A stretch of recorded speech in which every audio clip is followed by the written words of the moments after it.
कहानी जुनून। सुशांत के इंडियन एडमिनिस्ट्रेटिव सर्विसेज में सफलता की खबर जंगल में आग की तरह फैल गई थी। आए दिन उसके लिए अभिनंदन समारोह आयोजित हो रहे थे। मेरे पैर जमीन पर नहीं पड़ रहे थे। आज भी हम ऐसे ही एक समारोह में आमंत्रित थे। काश सुयश भी आज हमारे बीच होते। सुयश की स्मृति के साथ ही मेरा मन अतीत में गोते लगाने लगा। सुशी, तुम अभी तक तैयार नहीं हुए? पार्टी के लिए देर हो रही है, याद है ना? तुम्हारे फेवरेट रेस्तरां स्टारबक्स कैफे में पार्टी है। मैं तैयार होकर बाहर आए और बेटे सुशांत को अभी तक टीवी में आंखें गड़ाए बैठे देखा तो मन ही मन झल्ला उठी। पर टीनेजर संतान को झिड़कना उचित न समझते हुए मैंने अपने स्वर को भरसक कोमल बना लिया था। बस मम्मा, अभी खूनी का पता चलने ही वाला है। मुझे लगता है वो ब्लू स्कार्फ वाली लेडी कातिल है। मेरा धैर्य अब जवाब देने लगा था। वो तेरे ऊपर से डिटेक्टिव सीरियल्स का भूत कब उतरेगा? सीरियल खत्म होगा तब तक तो पार्टी ही खत्म हो जाएगी। पापा कार निकालने नीचे भी चले गए हैं। अब चल जल्दी से, कहते हुए मैंने टीवी बंद कर दिया तो सुशी को मजबूरन उठना ही पड़ा। शहर के सबसे महंगे और आलीशान रेस्तरां स्टारबक्स कैफे में आयोजित हो रही पार्टी में इनविटेशन मिलना ही अपने आप में गर्व की बात थी। और चूंकि इनविटेशन मेरी सहेली माया की ओर से था तो मैं कुछ ज्यादा ही प्राउड और एक्साइटेड फील कर रही थी। उसके पति को बिजनेस में अच्छा फायदा हुआ था। इसी खुशी में पति के बिजनेस मित्रों के अलावा उसने अपने सभी रिश्तेदारों और हम कुछ चुनिंदा सहेलियों को सपरिवार आमंत्रित किया था। रास्ते भर में उत्फुल्ल मन से अपनी और माया की दोस्ती के किस्से ही बयां करती रही, जिन्हें पति सुयश तो दिलचस्पी लेकर सुनते रहे, पर सुशी का मूड अभी भी उखड़ा हुआ ही था। मैंने उसे उसके मनपसंद सीरियल के बीच से जो उठा दिया था। अभी अपने फेवरेट रेस्तरां में पहुंचते ही इसका मन खुश हो जाएगा सोचकर मैंने अपने मन को तसल्ली देने का प्रयास किया था। लेकिन रेस्तरां पहुंचकर मैं अपनी सहेलियों में ऐसी डूबी कि बेटे और पति किसी का ख्याल ही नहीं रहा। एक वेटर द्वारा 2-3 बार किसी को पुकारने पर मेरा ध्यान उस ओर आकर्षित हुआ। देखा 2-3 टेबल छोड़कर बैठे सुशी को एक वेटर बार बार पूछ रहा था, सर आप कुछ लेंगे? लेकिन सुशी था कि अपनी ही सोच में डूबा जाने कहाँ नजरें गड़ाए बैठा था। सुशी, कहाँ ध्यान है बेटे तुम्हारा? लो तुम्हारा फेवरेट फ्रूट पंच। मैंने वेटर की ट्रे में से सुशी का मनपसंद ड्रिंक उठाकर उसके सामने रख दिया था। वो मम्मा, वो जो उधर खिड़की के पास एक लेडी बैठी है ना? सुशी ने इशारा किया तो मेरी नजरें भी उधर ही उठ गईं। एक लेडी खिड़की के बाहर देखते हुए कॉफी पी रही थी। वो ही किला है। देखो, उसके हैंडबैग के पास ब्लू सिल्क स्कार्फ भी रखा है। मुझे लगता है इसी में उसने वो खून से सना चाकू छुपा रखा है।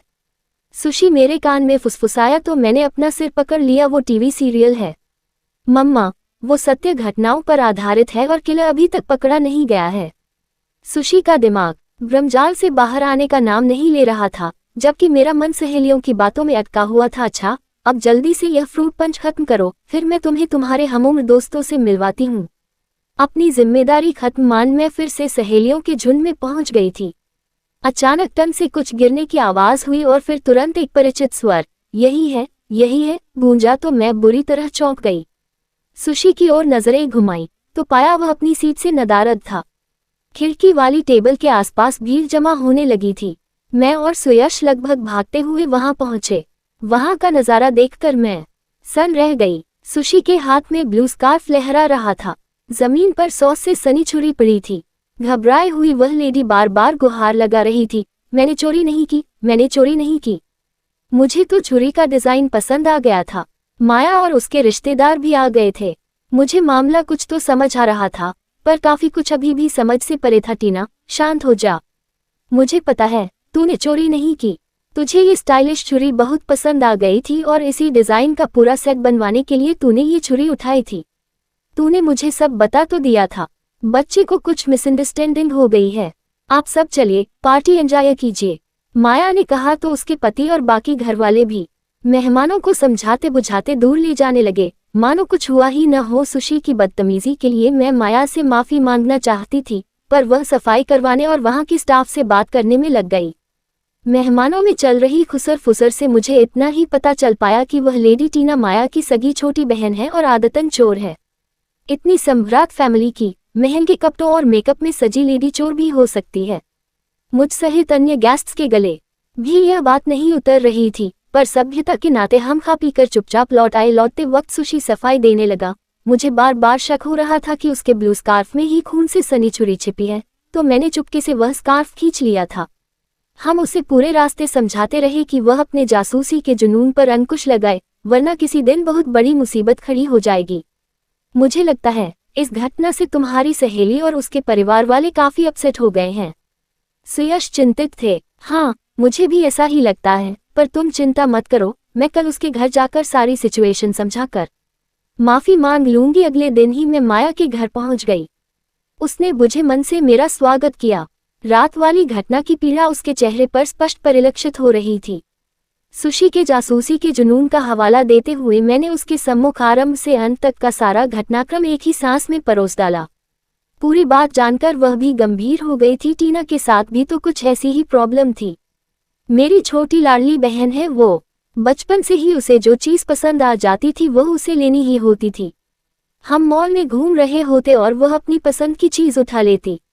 जब शॉपकीपर पीछे पीछे भागता हुआ आता तब हमें पता चलता। मम्मी पापा शर्मिंदा होते हुए या तो वो चीज लौटा देते और यदि टीना ज्यादा ही जिद पर उतर आती तो फिर खरीद लेते।